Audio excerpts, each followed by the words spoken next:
On November 22nd, the FCC finally unveiled its plan for the future of net neutrality, where telecom companies are free to throttle or restrict what you see and do on the internet. It's a change that FCC Chairman Ajit Pai first outlined back in April. We are proposing to eliminate the so-called Internet Conduct Standard.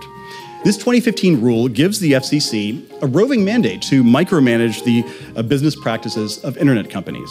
During the FCC's proposal period, millions of comments were submitted, many trashing the plan. Pai's plan is titled the Restoring Internet Freedom Order, though, in this case, freedom is referring to freedom for telecom companies, not freedom for consumers.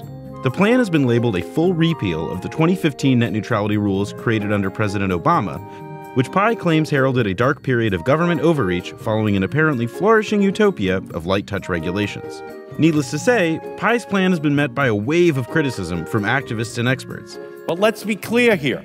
When the broadband behemoths say light touch, what they really mean is hands off. Declassifying the internet as a utility, what's also known as Title II classification, means internet providers would no longer be subject to the FCC's open internet rules, which would be replaced by open internet principles. And those principles would be monitored by the Federal Trade Commission, which critics say won't be able to meaningfully punish telecoms, meaning that if ISPs want to cherry-pick what content you're able to access, they wouldn't be breaking any rules.